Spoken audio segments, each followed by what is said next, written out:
following is a presentation of Zagnif Productions, LLC. Are you listening?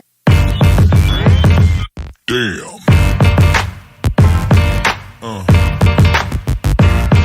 Yeah. Yeah. Yeah.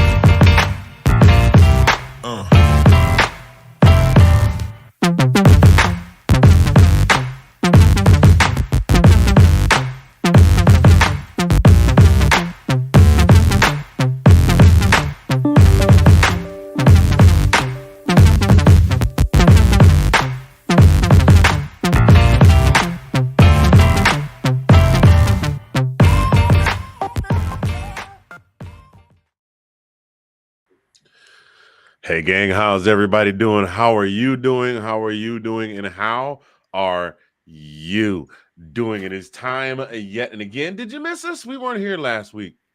Just too many things going on. I'm late back getting in town from Tennessee. Then just things just didn't work out for us to have a show last week, but we are back. That was not the sound effect I was looking for, but I will work with it. We're back with another edition of This Week in UGA Football. I am one half. I am Mr. Fingers coming to you live from the 405 where the wind comes whipping down the plain Zagnus Central. And that fella over there, I don't forgot where the hell I am. And that fella over there, he is the brother from another, the sexy mother Hubbard, the ace of base in the place in your face. I have recently been placed in charge of garbage. Do you have any that requires disposal? Colin P. from the DMV. What's up with you, man? Oh, man, I'm good. Yeah, I had a bit of a busy weekend. Had to be, man. And we were, messing around, watching some football. We had some good games this weekend. He's changed the channel on me a couple of times, man, sent me to the basement. I was like, he said, Daddy, you watching football again? Can you go down to the basement? I said, yeah, son, I'll go downstairs. You can watch Scooby-Doo 2 for the 15th time. Wait a minute. You got kicked off the couch watching football in your own house, bro? Oh, yeah, that's a normal occurrence, man. Normal occurrence. Wow. Oh, yeah. We got more than one TV. You know what I'm saying? Back in the day, we only had one TV. Hey, look, right now, you got TV in every room, and Hey, look, your boy to turn 13. He think he grown now. Oh, he's been thinking he's grown. He's tested water several times. Oh yeah. Yeah. Oh yeah. Wait till that facial hair start coming in. You won't be telling nothing. Yeah, you won't be telling nothing. Look, the facial hair come in and his voice drop half an octave. He walk in there one day and be like, Daddy, where you hid the Cocoa Puffs? I know you got them around here somewhere. Don't play with me. Where'd you have my cereal from? on my soul. If you don't get my Cocoa Puffs, it's gonna be some problems in here. It's gonna be consequences and repercussions. like Eddie Murphy in life. It's gonna be consequences and repercussions up in here. He's like, you go eat your cornbread. Hey. Yeah, no, he's my cereal, man. He already eats my what is it called? Honey, I can't remember what kind of cereal he eats no more. Anyway, he's my cereal. He don't eat that childish stuff, that Frosted Flakes and that kind of stuff. He's daddy's cereal. Oh, dang. Oh, dang. Yes, sir. Anyway, my friend, that was me. What's going on with you? What'd you up to this week? I know you were busy. Oh, man, dude, I went out of town to go see my Deuce last weekend because she had back surgery, so that's why I was late getting back in on Monday. Mom's doing fine. She's up and moving around. She just texted me earlier, told me she was praying for me, so she's doing fine. She's back to her normal self. Then it was just a crazy busy week, and then it was our 12th wedding anniversary. Oh yeah, on Saturday. Yeah. Was the 12th wedding anniversary on Saturday, and we did absolutely nothing. We ordered some food and had it delivered, sat on the couch and watched football all day. That's all we did. There you go. And don't get it twisted. We like going out to our favorite place for our anniversary, but we opted out this go round. We just opted to stay at home and just chill. And it's not cheap. The place we like to go is not cheap. For our anniversary. It's one of them places where you go in there and you just feel your wallet. Did my wallet get lighter? Like just pulling up in the parking lot. You be feeling your pocket like, is it still there? That kind of thing. So but yeah, that's it. That's all we did this weekend. And then Sunday we watched football. Bruh. Yeah. Yep. I know what you. I know where you're going. You know I'm gonna talk about it tomorrow. I do an NFL show tomorrow night. I'm gonna be on that show, but I'm gonna say it here tonight. How in the hell? Never mind. I'm not even going to. Just Falcons. Falcons are gonna Falcon, but this is not a Falcon show, so we just gonna keep that moving. Well, I mean, we did. We won last week, right? We won that. Well, not this past one, but the one before. We won that one, didn't we? I think we won that weekend. And yeah, we were due for another one. We're good for one in a row. That's what we are. We're good for run in a row. That's our. Yeah, that's what we're looking at to win. Oh yeah, so that means next week, whoever we play, y'all better look out. That's We right. coming. Like Deion said, we coming. Right. We are coming. Absolutely. That Louis might be empty, but we coming. But Lord have mercy, got me stuttering. Heineke is actually he's doing not a half bad job. No. And that's where we're gonna leave that because we're gonna get too far into it. So let's go ahead and get into the show. We want to talk about what happened this weekend. Y'all know we like to talk Dawgs football, but we're gonna talk a little bit about what went on around the SEC. You guys, if you were watching, we're gonna save that one for last. So just a few games here. Ole Miss, I have no idea. Google just updated itself. Ole Miss struggled a little bit with Texas A&M, a very subpar Texas A&M, managed to pull one out with a 38-35 win in Oxford. In Oxford. They managed to pull one out. So Lane Kiffin lives to fight another day. Tennessee beat up on UConn. Yawn. With that should have happened. They beat them 59-3. We'll see them in 2 weeks in Neyland Stadium. South Carolina struggled with Jacksonville State. South Carolina was struggling with Jacksonville State. At one point, I looked up, it was tied at 14 in the second quarter. They eventually do, I won't say pull away, but they do at least win by 2 scores, 38-28. South Carolina notches their third victory. Actually, Spencer Rattler threw for almost 400 yards. Yeah. So not looking too terribly bad. I mean, well, like I said, we've been saying it all season. Spencer Rattler has definitely earned his stripes this season. Auburn and Vanderbilt didn't win exactly like I expected. Auburn went down to Tennessee and beat it. I won't say they beat them senseless, but they 31-15. The score speaks for itself. Kentucky, Mississippi State continues to flail. Kentucky beats Mississippi State 24-3. Leary throws for 156 yards and 2 touchdowns. Looks otherwise unimpressive in a 3-score win over Mississippi State. So they handled business. They did what they were supposed to do. Both teams. No, I'm sorry. Kentucky is 6-3. I started saying both teams under 500. I don't want to misspeak on that. I definitely want to give them the credit where the credit is due. And then, sometimes interesting things happen. Sometimes you go and you get a job and you think you're doing big things and you think you're doing big things and you get a couple of promotions and people start patting you on the back and telling you what a good job you're doing. And then all of a sudden a hard dose of reality smacks you in the face. Of course, we know how things went last weekend with Georgia and Florida. And Florida was handed another dose of cold, hard reality, losing to Arkansas in overtime. 5-win Florida loses to, at that point, 2-win Arkansas, 39-36 in overtime. And that was in Gainesville too, so that was tough. Yeah, that game was in Gainesville. You're absolutely right. Actually, just off the box scores, Arkansas came out, scored 2 touchdowns in a minute and a half. Wow. Is that on turnover? The the first one was they marched right down the field. They scored.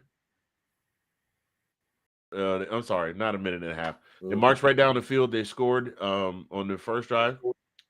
And then there was a fumble returned for a touchdown. So just like that, boom, boom, 14 points, they were up. Now Florida did manage to even things up. They went in at a half, tied at 17.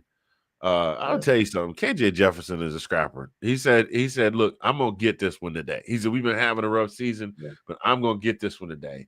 And Arkansas managed to pull it out, man. So what do you, I mean, in Florida, what are your thoughts, man? I don't know. I mean, like it just I was surprised with this one. I mean, especially in Gainesville. I mean, KJ Jefferson, like you just said, I think he's. I mean, if you look at it, Arkansas's got got nothing to lose, right? I mean, they're 3-6, right? I mean, after. So I mean, and KJ, yeah, he bested Mertz with not 200. No, he didn't. He had 255 yards. Sorry, but Mertz had 282 yards. I mean, over 250 yards, 2 touchdowns, 1 pick. It looked like Raheem Sanders. He balled out. He had he didn't ball out 100 yards. It didn't look like. I mean, Florida. I mean, it looked like they were running all over them. It looked like Arkansas just was running all over Florida, And I mean, it did surprise me that they actually lost. That Florida lost. But I mean, I guess that's kind of where you go when you have nothing to. I'm not saying nothing to lose, right? Nothing to lose, right? I mean, there's nothing. Right. They got absolutely nothing to lose. They were not going to a bowl game this season. They're not going to be in the playoff. They got nothing to play. They have to play, of course, but they have nothing to lose by going out and going all the way to the wall. Kind of lifts the pressure off of it because I mean, really, there's no pressure. I mean, there shouldn't be anyway. But this game, win ball games. Yeah, this game right here was the nail in the coffin. I think Florida I honestly think Florida looked past Arkansas because Arkansas was a 2-loss team at that point. I think they were thinking we're at home, we're going to take care of business, we'll secure our bowl bid, and then we'll cruise. What happens. But now they got a tough road to hoe because guess who's on the schedule next week? The Tigers of LSU. And then guess who they play next week? The Tigers of Missouri. And then guess who they play the week after that to close the season out? The Seminoles, the undefeated Seminoles. So they're facing 2-loss Missouri, 2-loss LSU. They could have a losing season, bro. I mean, like they're 5-4 now. 3-loss LSU. I'm sorry, but LSU has 2 conference losses. Yeah, I mean, they literally could have a losing season from this point going forward. Came out of the gate smoking, and now we went from 5-3 to 5-4, and they could legitimately wind up being 5-7 by the end of the season. Yeah, I mean, I didn't pin this at all. I mean, I really didn't think they would lose against Arkansas. I mean, I was like I said, I mentioned I didn't think they were going to lose against us. I mean, sorry, we weren't going to lose against them, but I don't know. What do you think? It might have been a little bit of hangover, like a little bit of I mean, we kind of. No, I'm going to think they look past them. I'm going to stay with what I said. I think they looked past Arkansas. They legitimately just said, we're going to beat these guys. There's no way we lose to these guys. We're playing at home. It's homecoming. We're wearing our pretty black jerseys and black uniforms for the homecoming game and for the returning alum. And they wound up handing one over to Arkansas. Yeah. I mean, who does? Well, I won't ask who does that because there's a few teams that do that. But they legitimately, just a couple of weeks ago, we were saying Sun Belt Billy might be off the hot seat. Mm-hmm. Well, I mean, does it put him back on it? I mean, if he loses this year, I mean, who knows what's going to happen? I mean, I'm going to say this. They won't get rid of him, I would think. If they fire him, I won't be surprised, but he's only in his second year of his deal. They'll evidently. I mean, they'll probably have to pay him if they do. They probably have. But Florida has a history of pulling the trigger pretty quick when they want to get rid of you. Oh, that's true. So, but again, if they fire a coach after 2 years, I think they give him a third year, see how things go. But he's going to be on a really, really short leash. Yeah, like they'll probably let him unless if he manages to mediocre his way through the season and at least get him to a bowl game or maybe 7 wins next season. Yeah. They'll give him one more year. They'll give him another short leash year. But if the wheels fall off early, they'll pull the trigger. But if everything goes sideways next season, like say they get to week 6 and they're like 1-5, see you later. Bye-bye. He's gone. Yeah. And it's a shame because he seems like a decent dude. And he was a good coach, prior to coming to Florida. It might just be the curse of coaching at Florida. Well, I mean, they've been on it. I mean, we've been there. I mean, it's just they got a long way to go. It seems like because I mean they've after Urban Meyer left, I mean, I think it was a sign of times when, like Tebow left and Urban said, all right, there ain't nothing left here. For me, I'm out. And then they ain't never been able to recover, no matter who was coaching there. That could be entirely true.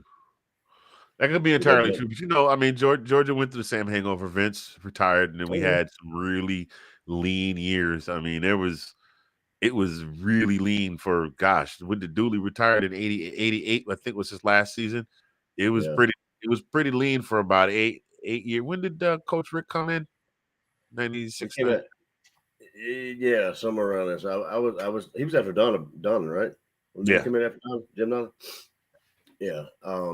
Well, it was golf, then Ray Golf, then Don, and then Rick, right? I think that's right.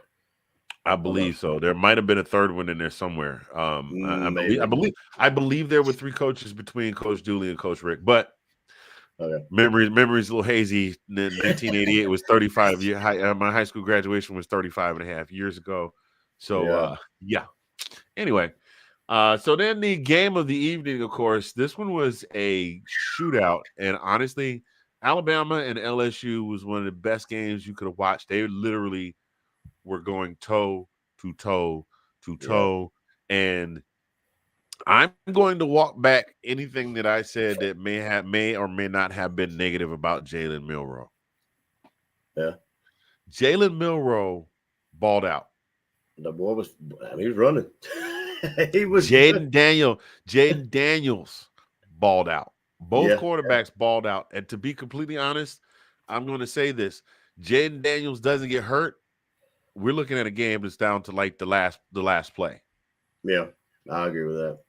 I mean, all right, since you brought that up, like, when do you think that was a clean hit? Do you think that was just, mass and mass? I mean, do you think that was, I don't know. I didn't get it. You know what? I did. I must have gotten up and walked away or something because I didn't see it. All I know is I left the room and came back and he was on the bench. Yeah, I know. It was face to face, and the guy, I don't think he landed on it, but rolled off of it. It wasn't like he just kind of, the linebacker or whatever didn't, but he was face to face, and it looked like it hurt. But I'm not even certain. I mean, I don't know. They called it unsportsmanlike, or they didn't call targeting, so they didn't kick the guy out. So I mean, it was a personal foul. But anyway, he came back in. Daniels came back in, like maybe a play or two late. But yeah, he did. Well, here's a question for you. As an LSU fan, you're an LSU fan. You watched the quarterback get hobbled last year. Yeah. Okay. He's not fragile. He's a tough kid, but you keep projectiling, running yourself around like a free roaming projectile the entire game. You're bound to take a hit that's going to be the one. Oh yeah. So last year he gets hurt. And this year he takes a dinger on the chin. If you're an LSU fan, does that concern you about him being, I mean, look at some of the quarterbacks that are running quarterbacks that are in the league this year. What's his nuts? Jackson. What's his nuts? The young man that showed up in our camp and then decided to transfer up north to go to some school and now plays in Chicago is hurt. Kyler Murray is still recuperating. The quarterback in Cleveland, I just don't like saying his name on the show, but the quarterback of the Browns, he's got mysterious ailments. Every now and again, Lamar Jackson will have to sit because he took a stinger or two. Like, did you get nervous when you see, as a fan of that team, do you get nervous when you see him out there just freestyling? I mean, but that's like, it's unfortunate, but if you don't have the protection, I mean, like, at some point you would think that the offensive coordinator would be like, hey man, you need to kind of slowly roll a little bit, quit taking off. But I mean, if you can't, I mean, then you're getting chased and you're running for your life pretty virtually every down. I mean, what else can you do, really? I mean, absolutely. To your point, I'd be scared. So, but I mean, there was a meme or something. Somebody had taken a picture of, remember Jordan Davis picked him up, right? I saw it. Yeah. And then it's like respect or whatever, respectful team or whatever. Talking about Georgia, and then seeing Daniels on the ground with Alabama, and they disrespectful or whatever. So we were getting props on honestly, on Davis picking him up instead of slamming him. He could have easily slung him down, but he didn't. But I mean, That's neither here nor there. Yeah, but then that would have been an unsportsmanlike, and the Oh, game was sure. already out Oh, of sure. sorts at that point. But still, there Yeah. was no need to add insult to injury. But just to Oh, give you an idea how much these two balled out, they both ran for the exact same total yards, 219, 219. I'm sorry, passed for the same amount of yards. They yeah. both passed for 219 yards, so they both accounted for 438 yards in the air. Then Jaden Daniels ran for 163, Jalen Milroe for 50. 155. That is Crazy. 300, excuse me, 328. No, I'm sorry, 318 yards in the air. So Yeah. 318, 518, 528, 537, 547, 747, 753 yards of total offense. Mm-hmm. Just those two alone with arms and feet. Yep. And Yeah. a combined total six touchdowns. Yeah. That is insane. Here's another stat for you to blow your mind. No LSU fumbles and no Alabama fumbles. Impressive indeed. Impressive indeed. And then Jaden had the interception. Yeah. They did eventually pull him for Nussmeier, but yeah, you know what? That kid's got heart. I think maybe he was just playing scared. I mean, that's some big shoes. He's got some big shoes to fill. Think about who all he came behind. Oh yeah, of course. Before him was Bryce. Before Bryce was Mac. Yeah. Before Bryce was Mac. Before Mac was Jalen. Before Jalen was who was the quarterback before Jalen Hurts? Well, McCarron was it? Tagovailoa. Oh, Tagovailoa. But Hurts was before Tagovailoa, wasn't it? Or vice versa? Oh, you know what? You're right. It was Hurts and then Tagovailoa. Yeah. And then Hurts transferred to Oklahoma. But you got some studs. You follow them behind a line of studs, and look at what Mac's not doing so great, but yeah. and Bryce is it, and poor Bryce is in Carolina. So, but you got some guys that were studs at Alabama. He's stepping into some big shoes, and it wasn't like he came with a lot of hype. Right. So he has some big shoes to fill. But now he's progressed, man. It looks like he's playing a lot better than I mean, like before the season started. 9 weeks into the season, that kid is looking like real deal Holyfield. Now he didn't do a lot with his arm. He didn't throw a single touchdown. And then Jaden really only threw one. Jaden threw two with an interception. So yeah, you just I think but he's got a cannon, like go routes for days. Could you imagine if he had Julio Jones, like young Julio Jones, with that cannon? Yeah, no doubt. It'd have been a wrap. And John Mechie and all of those guys that were just all of those freaking cheaters that were just running up and down the field. Anyway, game of the evening definitely goes to Tigers and the LSU Tigers and Alabama's Crimson Tide. Alabama moves to 8-1 with no conference losses. The Tigers pretty much need a small miracle in order for them to return in the SEC West. So basically, next week's game, I believe it is. Who are they playing next week? Nope. Alabama already holds a tiebreaker with. There's nobody to challenge them on that end. Alabama basically has wrapped up the West, unless they drop another couple of conference games, because they've got on deck, they've got Kentucky, Chattanooga, and Auburn. So right now, Ole Miss hoping for a little help from Kentucky or Auburn. Although it doesn't look like they're going to get any, but stranger things have happened, because I definitely didn't expect Florida to lose to Arkansas. But here we are. So having said all of that, those of you just tuning in, thank you so much for joining this week in UGA football. Mr. Fingers here, Kyler P from the DMV over there. We're going to take a very short break, and then we'll be right back. So don't you go anywhere.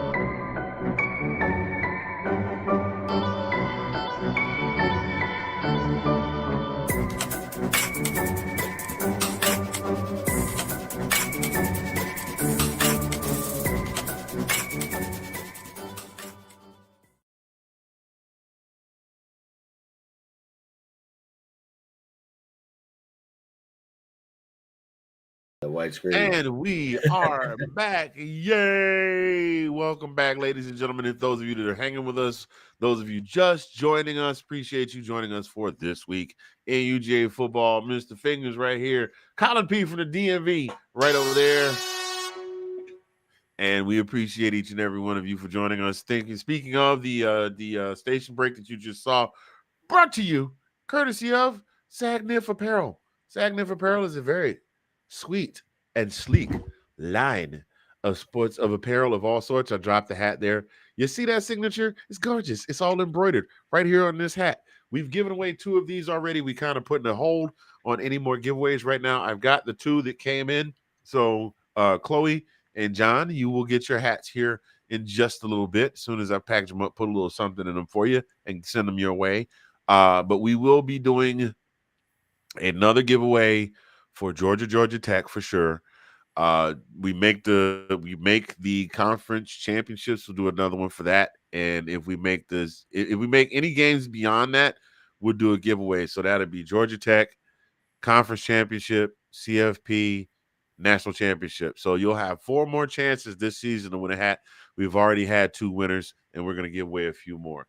Now, how you win those, I'll explain it, and then we're going to move on to our next topic.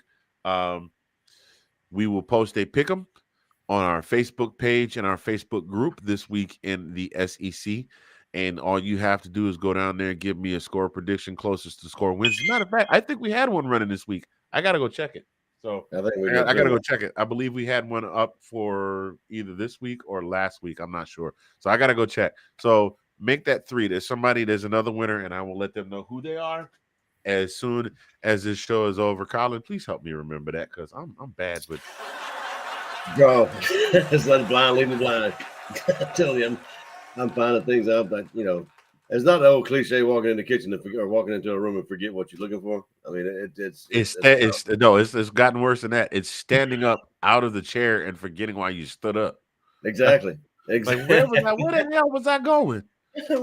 I'm not that bad. But I'm pretty bad. So yeah. Anyway, there was some other notable games we wanted to talk about outside of the SEC. We'll get to our game in just a second.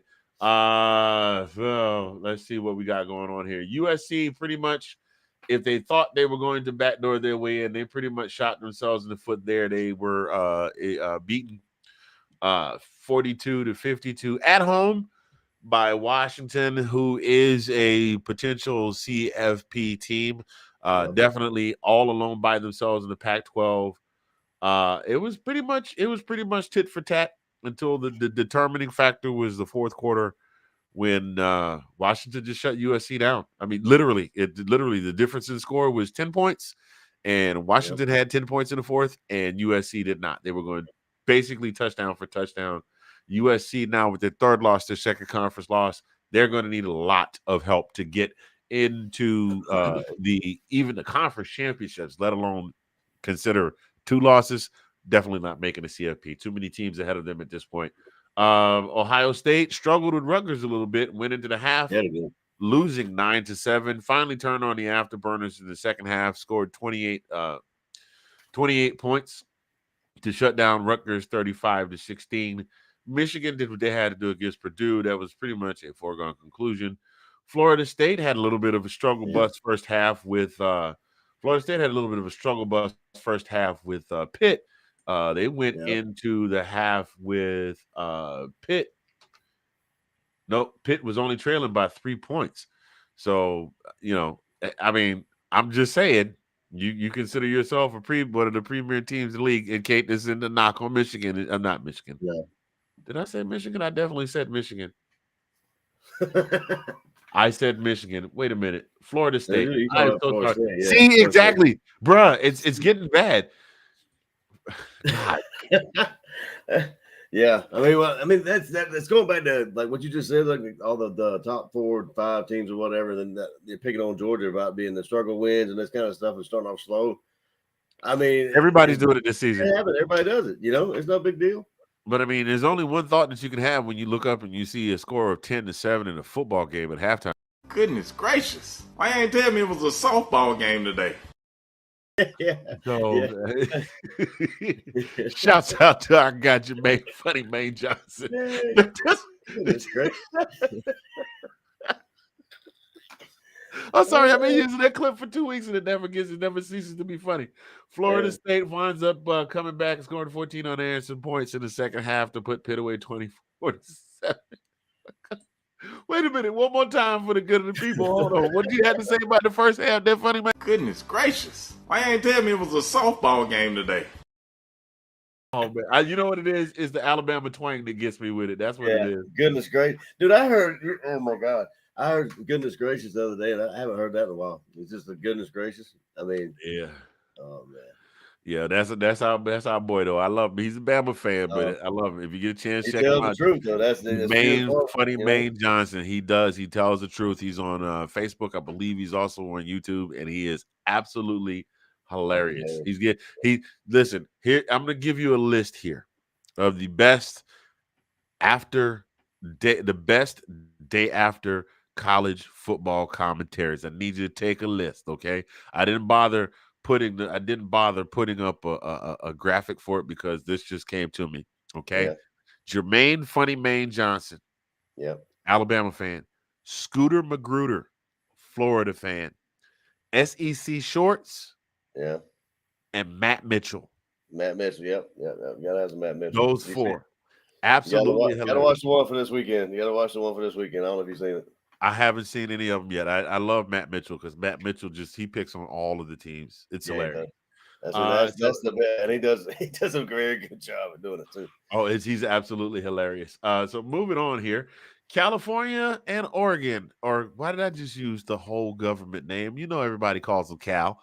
Oregon handles business at home against Cal, puts them away 63-19. Things are definitely shaping up for a huge rematch between Oregon and Washington. And I think this time Oregon is coming with all the pepper. So, Michael Penix, hey, bro.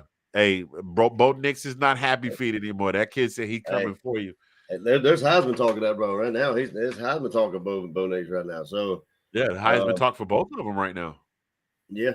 Well, I mean, like Bo Nix, I mean, it's a wonder. I mean, like it makes a difference when you he left Auburn to go to Oregon. But I mean, I was going to say, how about Oregon? I mean, like since Lanning has taken over, they lost. They only lost one game, and so Lanning seems to have righted the ship, and they coming for. Well, he had a rough start last year, though. Remember, we opened the season with them last year. Yeah, well, that was his first year, so I mean, he's definitely done better than took him 1 year to kind of get everything straightened out. I think he's doing a whale of a job this year, though. Yeah, 100%. Like that's a coach that left here that we can be very proud of. We still claim Dan Lanning. Oh yeah, absolutely. Yeah. So let's see what else do we got here. Oh my goodness! And then of course I can't not talk about the one that happened here. I mean, it was all everybody talked about. Is all they've been talking about on the radio all day. And I'm here for every little bit of it.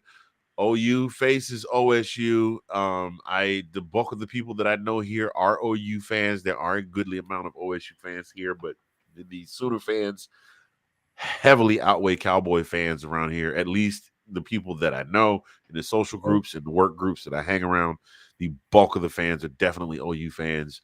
How fitting that not only, you know what I'm saying? This is bragging rights. This is bragging rights for a very long time. You understand what I'm saying? This is now OU has their own version of what they used to hit us with the 1980. OU has their own version of this now. For those of you that are lost, up until 2021, it had been 40. It had been 40 plus. It had been since the 1980 season, where University of Georgia had won a national championship. And anytime you got into any kind of discussion, whether it was in person or online, with anybody about college football, and the other person started losing the argument, 1980 was like the draw four card. Bow. 1980 was like the big joker in a game of spades. Bow. Just shut you right on up and run you off the table. This is now the draw four card this is now OSU's draw four card. Mhm. Yes, I did not know that series was so lopsided, bro. Did you look up? You ever take a second to look up and see how the record was? No, I didn't. I Like didn't see that. a lot of rivalries, if you look them up, they tend to be fairly balanced. Like it'll tip this way for 4 or 5 years, and it'll tip the other way for 4 or 5 years.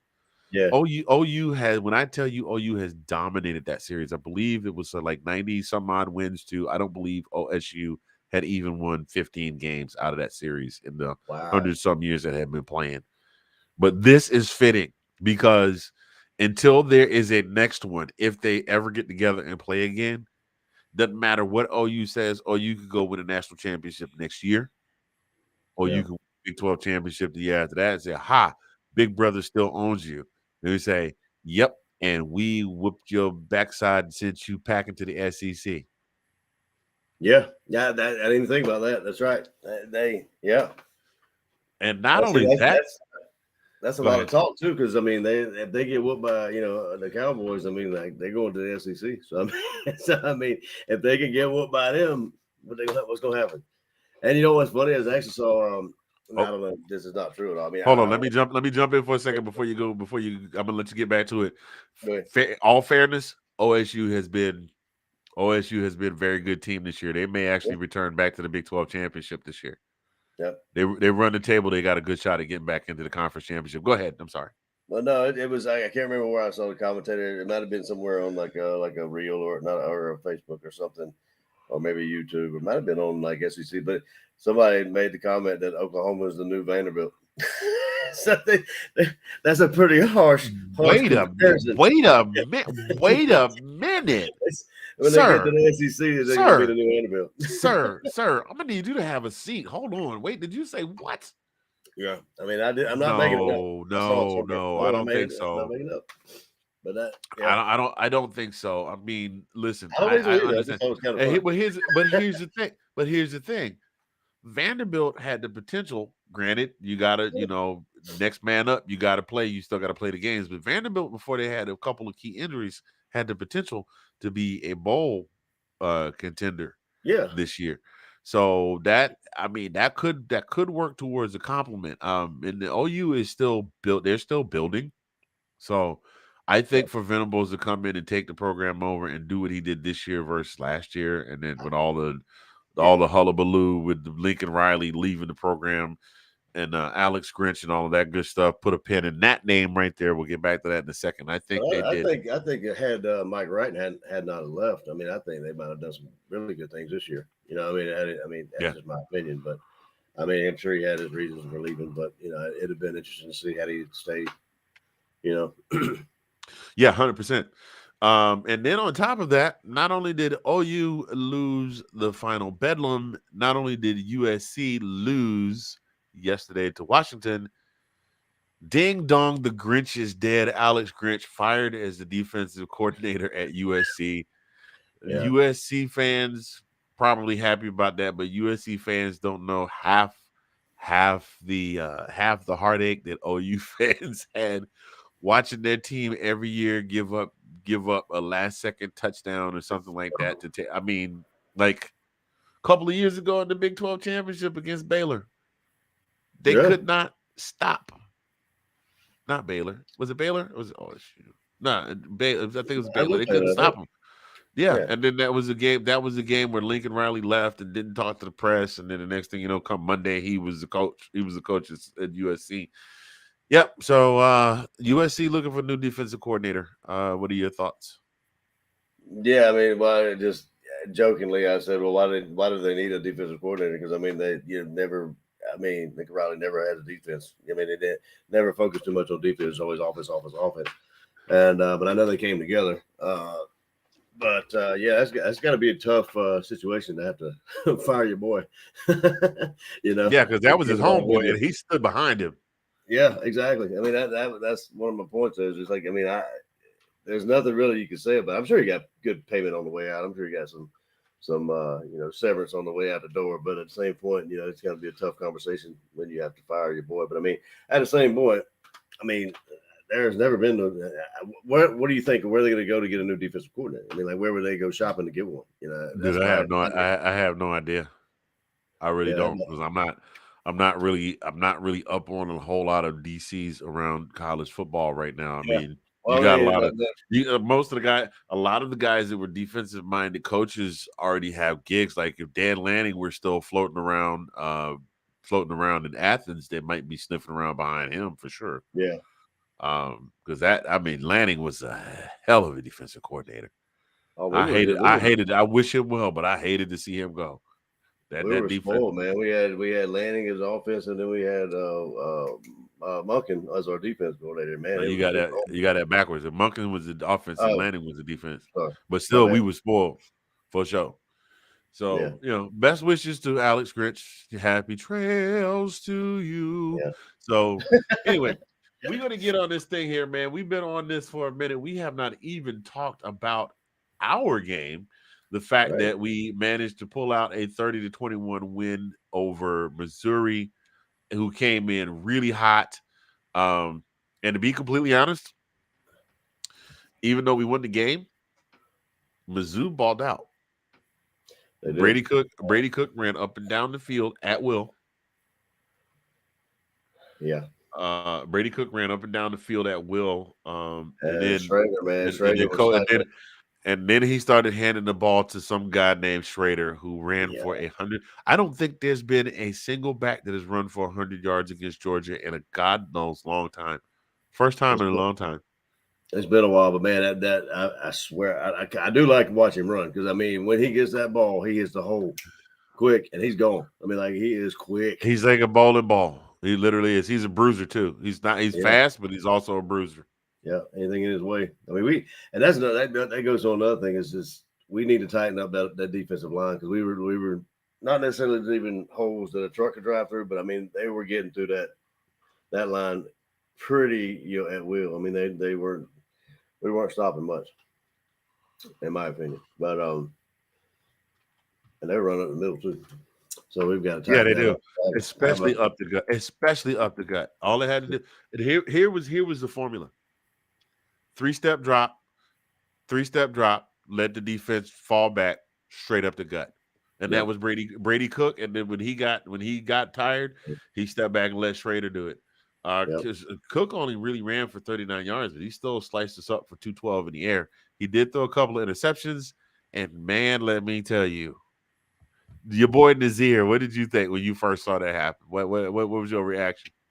Who was that? What are you talking about? When Nazir Stackhouse got that interception in the fourth quarter. No, yeah, I loved it. I loved every minute of it. I saw it. And I was like, and he was just like, he wasn't. And the funny thing was, they showed the replay of that, and it looked like he was surprised, but then he had all eyes on that football. He had it. It wasn't getting away from him. He took. Well, he kind of couldn't help it. He threw it right to him. It hit him right in the chest. I mean, he hit him right in the belly button. I mean, it was just kind of one of them. You're right though, but that was awesome. I mean, like we were speaking off camera, and that was kind of what I felt like the game was had. We won that game after, but like I told you, I wish he would have scored, man. I wish that would have been so awesome. That was his first ever interception. So it wasn't awesome if he would have scored, man. And I know he had that goal line in his sights. Every defensive lineman's dream. Every offensive lineman's dream. I was running alongside the TV like, come on, run, young man, run. Did you see the picture with him and the gold pads on? It looked like he was wearing like little league pads. Right. That's a big boy. That's a big youngin'. That was a big. That's a big boy. And then he said, "What was that? You remember the quote better than I do? When they asked him what he was, so once you get all that meat, it's hard to stop when they get all that meat moving one way or something of that. You got all that meat in front of you. So. Yeah, something like that. Man, that was awesome. That was awesome. But then the interception at the I guess the end of the game. I don't know who had that. Was it Bullard? No, it wasn't Bullard. It was somebody else. Or was it Bullard? Who had the interception at the end of the game? It was Bullard. Was it Bullard? Bullard got the last one to shut it down. Yeah, okay, there you go. Yeah, all right. Mekhi Muse had a couple of decent kick returns to give us some decent start. It just is it me or I think we still have some work to be done. Oh, of course, yeah, I do too. And because go ahead. I'm sorry, I didn't mean to cut you off. Carson Beck, Carson was decent, but he didn't stand out. You know what I mean? He threw for a couple 100 yards, 254 ish, and he averaged just under 8 per attempt. But only 2 touchdowns. Mm-hmm. We only had the 1 rushing touchdown. It's just, it's like I'm thinking in terms of I'm looking into the future. I'm not overlooking anybody. I'm just thinking, okay, we went out, and then we get in the conference championships, and we managed to win that one too, right? Yeah. Now we're in the CFP. Now you're talking potentially facing either the winner of Ohio State, Michigan, which is pretty much what we figured it was going to be. The winner of Ohio State, Michigan, or Florida State maybe, because Florida State's more than likely going to clean the ACC out. Yeah. And then coming out of the Pac-12, you're either going to have to face Washington or an Oregon. And that doesn't even let's see, that was it. We got the ACC, the Big 12. Yeah. You're going to wind up having to face one of those teams. And are we going to be able to play and hang with those teams playing like we've been playing? I am glad that we continue to be undefeated. I am glad for the streak. I'm glad for the 2 national championships. I'm glad for the run. Like, we handle things with Ole Miss next week and handle Tennessee the following week. The East is wrapped up. I just, I just feel like there's something more in there. And it's like we've only really seen it against Kentucky and Florida. Yeah. I mean, they beat up on those couple teams in the beginning of the season, but yeah, I mean, I can agree with what you're saying, but I think there was something that was said that there's probably been said on several networks that I've seen and what I've read is like we haven't seen the full potential of the Georgia Bulldogs yet. So, I mean, we've seen flashes here and there, whatever, but I mean, it's still I don't know if we're going to see it, but I would hope once it gets down to the wire, we'll see the full potential. But I mean, it just seems like we're, in my opinion, what I see is basically just. I mean, resiliency is great, right? I mean, it's great to see and watch the guys, the resiliency and that kind of stuff come back, and play, hard. I'm not saying anything about that. Just that we're not used to we're in the past couple of years. See if I can spit this out. But I'm saying like after the past couple of years, we were not necessarily just destroying people, but the game was pretty much over. Like I mean, you knew once the guys stepped on the field, it was pretty much over. I mean, they didn't score on us, right? So I mean, this year they're scoring and more than one game, like Florida and Missouri, they scored first. You know what I mean? They scored touchdowns right on the field, and we're not used to that. I mean, like, and it seems like even Kirby said that after they get that first touchdown, it seems like it calms them down, and then they start coming, start playing. But we can't. To your point, we can't rely on that because we play like Alabama or Florida State or even a Michigan. For that matter, if we let them get ahead too much, there ain't no way we're gonna catch them. So, especially with the defense, if the defense doesn't right, especially looking forward to the SEC championship, assuming for the sake of this discussion right here on this Monday night, right now, that we progress beyond Ole Miss on Saturday, Tennessee the week after, Georgia Tech the week after that, and go into the SEC championship. Jalen Milroe is a beast with his feet. Yeah. And he's got a cannon. Now, I don't expect the secondary to get burned too much on the go routes. Yeah. But that 3-step drop, and Nick Saban is no slouch. He's watching. Oh, yeah. Absolutely. Or even if he's not watching, Miss Terry's watching and taking notes. Yeah. Oh, she's got a truckload of bean pies too. Yeah. Whatever. But the bean pies. What do you? Sorry, my bad. I wanted to be. Wait a minute. Hold on. Is he now the honorable Nicholas X? Is that what it is? Did you just make a Nick Saban a member of the Nation of Islam? Shaba. I want bean pie. I mean, that's in the head. I'm sorry. Oatmeal cream pie, my guy. Oatmeal cream pie. I don't like those. I put my bean pie in there. I don't like those. Oh man, could you see that? Could you see that? That's what we were talking about. Look at here. The commercials would be different. Brother Prime Time. I do not come to be argumentative with you, but Aflac is definitely the way to go. Something like I can't even do it. I cannot even do it. I cannot See, even do it. that's going back to the head, man. It's going back to Y'all the saw y'all saw it here live on Monday night, November the 6th, 2023. According to reports from one Colin P from the DMV, Nick Saban is now a member of the Nation of Islam. And Miss Terry has changed his snack, his post-game snack from oatmeal cream pies to bean pies. Oh my. I was sliding. You saw I was sliding by that. See if you wouldn't catch that. You tried to, oh, I caught it. I heard it. I was looking someplace else. I said, put a stamp look, on I was looking over here and something, and I went, huh? What did he say? Yeah, but anyway, but we've got to worry about what Bama do. Yes, we do. Yes, we do. Because Bama do.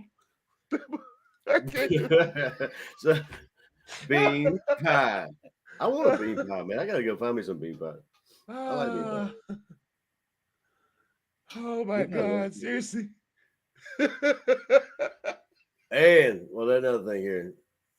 After you compose yourself, the Bama does what Bama do.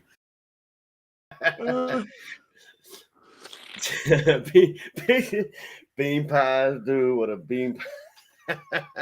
Stop while you ahead, bro. Stop while you ahead. Oh my God. Hey, stop while I'm ahead. All right, so wow, give you a breather. Let's look at the injuries. Look at the injuries we got here. Okay, who we got? So we had Dumas Johnson. He's got a fractured forearm. So Kirby Smart said, when was it 6 was yesterday? I guess it was. He said that they're expecting to have him back as well as the other guys. Still not sure how long he's going to be with him. He's going to try some innovative ways to try to get back faster, but we're excited with the way other guys have played. McConkey back.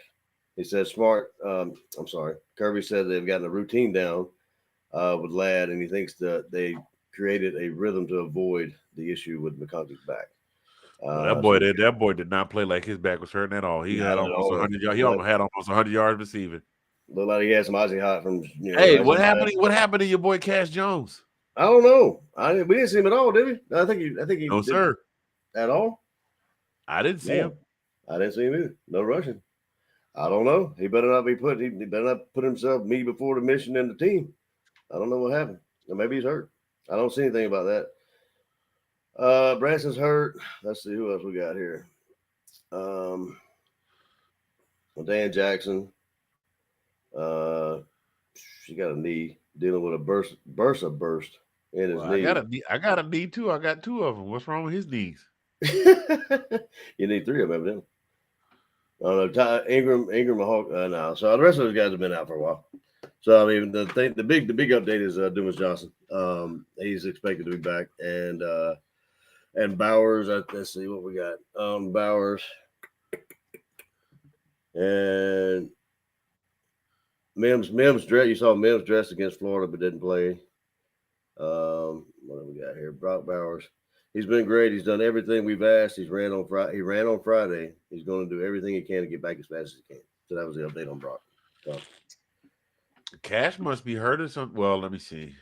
He's not on the injury report. He's not on the injury report, but he has 0 stats against Florida and 0 stats last week. So I hope he's not on some kind of non-injury, do not play deal. Oh man, I hope not either. That sucks, man. I want him to do some yeah, when you guys get in trouble for something like that. Man. So next week, stop it. Don't you get me started. So next week, we face the Rebels of Ole Miss. Get your popcorn ready. They are coming to town, ladies and gentlemen. So what do you got for me as far as they are, you know what? They struggled a little bit last week. They managed to find a way to win every week, except for the game with Bama. Yeah. How do we contain these guys and win this game? How do we lock this one up? I mean, I think that defense, man. That's the only thing that bothers me really is the defense. Our secondary is not. I mean, our secondary is doing okay. We could use them, a little bit No, take that back. Secondary doing pretty good in my opinion, but they just need to tighten up that defensive line. Because I mean, we can't afford them to be running all over us like they did with that Michigan. Yeah. That front seven can be really good or really shaky. Basically. Right, exactly. Just need to tighten that up because I mean, up the middle it seemed like they did crash the middle or something because I mean it seems like most of the yards that Mizzou got was up the middle, and even Florida. Like, you remember that one? What was it? One of the first plays of the game. I mean, that hole was that was a hole you could drive a truck through, like literally, and then. So we can't be doing too much of that. So we're picked by what, 10.5, and let's see, 10.5, like a 58 over under. I guess is what it amounts to. 58.5 over under. I don't know. We're in Georgia, so I'm not too worried about it. We just need to get out ahead in a hurry, and stay there. I agree. I agree with you. I do agree with you. I think the key to it starts with Jackson Dart. If Jackson Dart gets to going and he's able to pass effectively down the field, they don't have a whole heck of they don't have a monstrously scary rushing attack. They just don't. Quishon Judkins is still a decent running back. He's got 12 touchdowns. He's got 12 touchdowns, so he's no slouch. Yeah. And they got Jackson Dart. Jackson Dart has actually run for 7. But of course, being a quarterback, that's presumably inside the 10-yard line. A lot like Spencer, not Spencer, a lot like Stetson used to do. Stetson Bennett. I almost said Spencer Rattler. Caught myself on that one. It's 793 yards with 3 games left to go. That's no. I mean, he's no slouch, but like they're the backbone of their offense is not their rushing game. Yeah. So if the front 7 can figure out how to contain a running back that likes to run up the middle or around the corners, because that's what Auburn did, was a lot of quarterback around around the right end, around the left end. I'm running free in the yard. Like a kid that got out of the house that you're trying to corral and bring in the house, and he's just running around the front yard. You can't catch me. If they can figure out a way to corral Judkins and make Jackson Dart throw, then they're playing to the strength of our defense. Yeah. If it turns out that if they come out, and Lane Kiffin's no slouch either, he was taking notes himself. But again, it wasn't like they ran away with this game against Texas A&M. So now that's not a knock on. Let me go back and say something. That's not really a knock on Texas A&M because Jimbo Fisher can recruit. It's just what he does with the players on the field. So. Right. Yeah, I mean, you look at the receiver here. What is it, Harris? And got 38 receptions for 749 yards and 7 touchdowns. So I mean, like I said, I don't think our secondary is that suspect, but I mean, they will need to tighten that up as well. Like if we tighten up the run defense, then I think the secondary will follow suit. Hopefully, we'll see. But we are between the hedges, so I mean, I think that does a lot. Yeah, that plays to our advantage. Definitely playing at home. In front of almost 100,000 screaming fans, I think that would definitely get the job done. There's a lot of people at that game, at the Mizzou game. 93,000, 94,000. Yeah, you know what? I did not even realize that. I don't remember when did they up the capacity? I think it's been not a long while, but I think it has been within the last 5 years. I think so. Yeah, because I don't even think they were fitting 70K in there when I was in school there. And then to take this into account, we're not even the biggest stadium. I think I'm trying to think of who is the biggest stadium. I want to say it's either Bryant Denny or Jordan Hare, one of them two, or maybe Neyland. I think Neyland is it. Neyland. I think it's Neyland actually. I think it is Neyland. So yeah, that's what we got to do to those guys.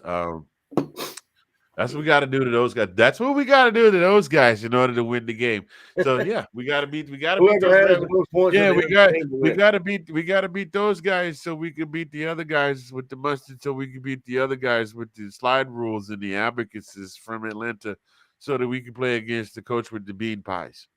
So this would be funny though. If we, I mean, like. Well, honestly, we can look at it now. Even if we do win, it'll be Georgia and Alabama in the SEC championship.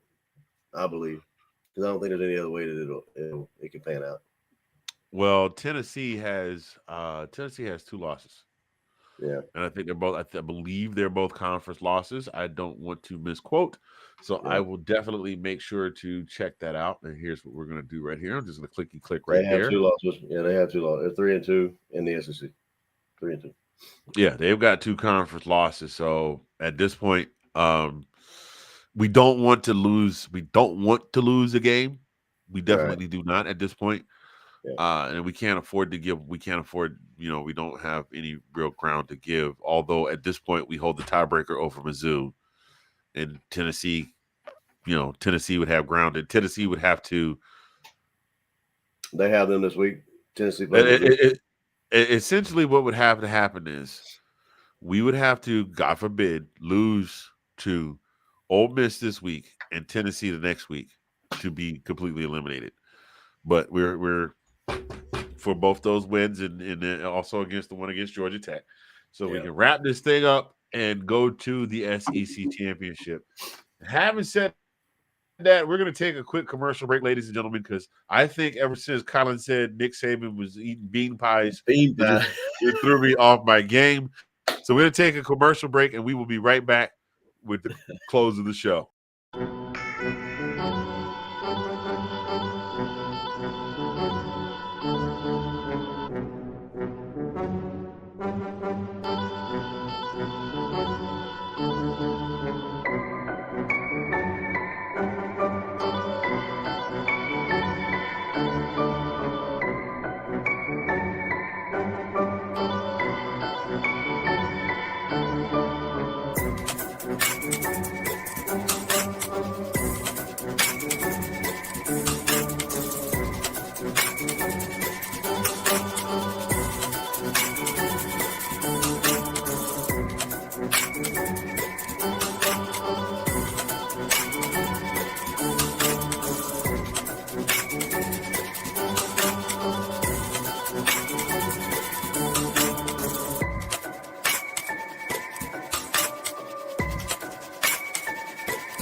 You are 100% correct. Get yours today. ZagnevApparelDesign.com, where you can get cool stuff like this signature hat and other assorted signature emblem gear from Zagnev Apparel, just like you're already famous. All right, my friend. We've gone through everything. We kind of went off the rails in the last segment. We apologize to those of you that were watching that, but we kind of went off the rails in the last segment, but we're back. We're back. And this is the part of the show that we like to close with. And we like to call this segment, much like the final 120 seconds of every professional football game, the 2-minute. Oh, man. I was getting ready to mess up. I was getting ready to mess up. I never heard of it. What's going on? Nope, we're not doing that. See? Bean pie. All you had to do was say bean pie. Now it's been a comedy of errors ever since then.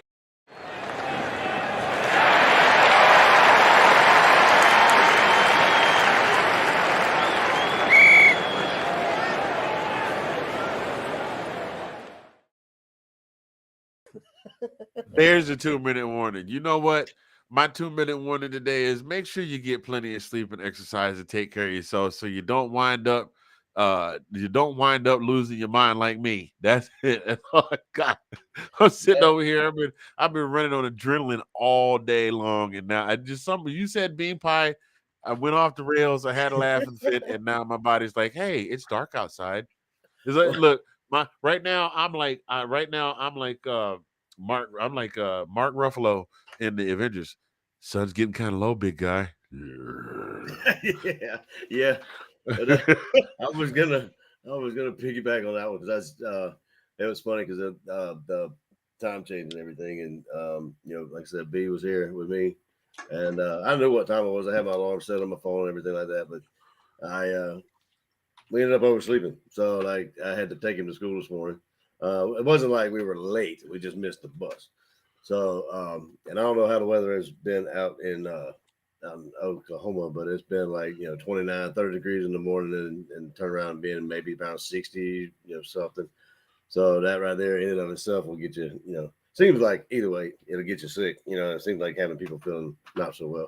So that would be my 2-minute warning to take care of yourself and just bundle up, because I mean, Mother Nature is trying to play tricks, and and get you sleep and that kind of stuff. But oh yeah, for sure. I will tell you this: when I woke up Sunday, thinking, God, I overslept, and then looked at the clock and went, oh, daylight savings time. yeah, Right on time. Yep, and it did throw me for a loop last night though, because it got dark, and I looked. I mean, I didn't change my clocks in the house, but I mean, on my watch, and everything that's digital, like all that updated by itself. But I had to go around and like change all the clocks and everything, and I got like even today at work. I mean, I didn't change the clock on my wall in the basement, and I was supposed to be on a conference call at a certain time. I was an hour early. I was like, "You were the only one on this call." I was like, "Oh man, I said, I need to wait another hour." So. Yeah. So that, hey, look, there's nothing wrong with getting plenty of rest and taking care of yourself, but see, exactly. See, this is where I'm going. Okay, y'all, listen, this is what we're gonna do. We appreciate you guys for tuning in this week's episode. We're gonna get this off week in UGA football. We're gonna go ahead and do this now before it really goes all off the rails. We appreciate you guys for tuning in. I am Mr. Fingers from the 405. My partner in crime over there, Colin P. from the DMV. We will be back next week. And, by the way, Colin is going to start dropping some of those short videos like I have been doing. So you can look to start seeing both of us popping up on the YouTube page on the weekend. Yes, sir, buddy. So you all have yourselves a wonderful, good Monday evening. Colin and I will be back together on the screen next week, hopefully with another W in the column, which would make number 27 if we get it. Make 27. Number 27 in a row and 46. 10 for the season. 10 for the season and 46 and 1. Excluding. Wait a minute, you said 46. Yeah, it was 45-1, right? 45-1. We lost one game.